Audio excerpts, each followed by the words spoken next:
What are the qualifications you need to start a house cleaning business? We're going to talk about that today. Hi there, I'm Angela Brown and this is Ask a House Cleaner. This is a show where you get to ask a house cleaning question and I get to help you find an answer. Now today's show is brought to us by mycleaningconnection.com, which is a resource hub for all the things you need in order to start a small house cleaning business. Now there's also a bunch of other cool stuff on there like products and books and fun stuff and gifts that you can buy for the house cleaner that comes and services your home. There's some really cool stuff. So mycleaningconnection.com. Now, today's question comes from a house cleaner who has this question. Hi, Angela. This is Joyce Hollenbach. I want to start my own cleaning business, but I was told that I have to have a license and that I have to have 2 years experience and 2 years insurance to start a business. Is that true? Now, if we're talking about the qualifications of starting a house cleaning business, you can't start a house cleaning business if you already have 2 years experience because you've already started. And if you already have 2 years of insurance, you can't start a house cleaning business with no insurance if you already have 2 years of insurance. So the crazy thing is this, it's like saying you can't come to college unless you have a college degree. You have to start somewhere. So I don't think I understand all of this question in, is it true?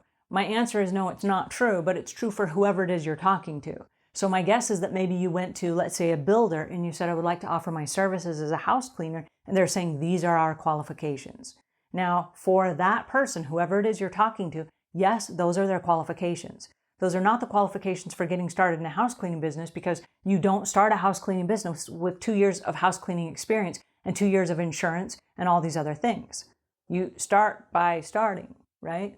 So if you're going to a house and a customer has asked you this, you're simply not a good fit. You don't have the qualifications they are looking for. And so are these true qualifications? They are true for whomever you're talking to. So if it's a corporate account, or if it's a commercial account, or if it's a building account, or if it's a realtor, and these are the requirements they need, then you're not a good fit for them because you don't have those qualifications. But in order for you to go start a residential cleaning service, yeah, you want to be insured and you want to be bonded and you want to have a business license if that is required in your area. Now, usually as just one person, you don't need a business license because what are you licensing? If you have a storefront and people are going to be coming to your location, yeah, you have all different kinds of permits that you need and a license is one of those. And so that would be required. There are some insurance companies that want you to have a business license before they give you insurance because they want to prove that you're a business. Well, if that's the case, you can go down to the county courthouse and you can register your business name and you can buy a business license. And that just says, I have a business in this area and I'm going to pay taxes. And then every year they will send you a little statement that says, show us the property that you have. And then you make a list of the things that you've purchased that year for your business. So it's not hard to do. It's very easy to do. All you need is to get started. Now, if you run into a situation where someone is asking for your qualifications, what they're telling you is, I'm uncomfortable with whatever this sales pitch is. I'm not sure you're going to be able to do a good job for me. That's what they're telling you. And so you need to come right back in with confidence and with your satisfaction guarantee. I am so confident in my work that I'm going to give you a 100% satisfaction guarantee. As a beginning house cleaner, if I am not able to deliver this service that I promised to you, there is no charge whatsoever. No questions asked, money back guarantee, I will give you your money back. And with that kind of confidence, you better be prepared to give the money back. Because if you're just starting your business and you're just learning, you're probably going to screw some things up. But it's better to get some practice and to learn the ropes than have no business at all. And if somebody said, these are the qualifications, and you're like, I don't have those, and then you just turn around and walk away, you don't have a business at all, right? You just got scared by your first no. So don't be scared by your first no. Figure out a way around that. And by figuring out a way around that, you have to hit it from every different angle. Can I practice on your building? Your building is messy anyway. What if I come in and I clean it and I show you what I can do?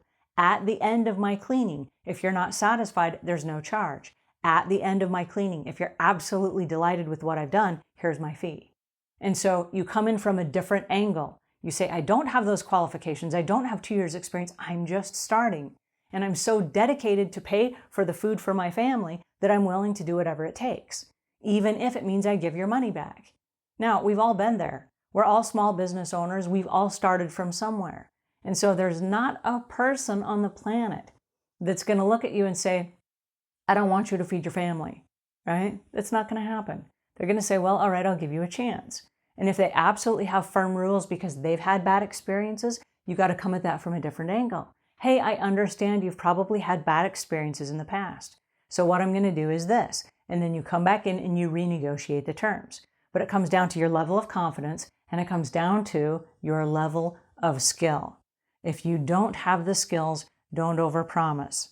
And if you don't have the skills, it doesn't matter if you have license, it doesn't matter if you have insurance, it doesn't matter if you have 2 years experience. If you don't have the skills, you don't have the goods to back up the job. So leave and go get some training and then come back when you can deliver what you're promising. All right, that's my 2 cents for today. Until we meet again, leave the world a cleaner place than when you found it.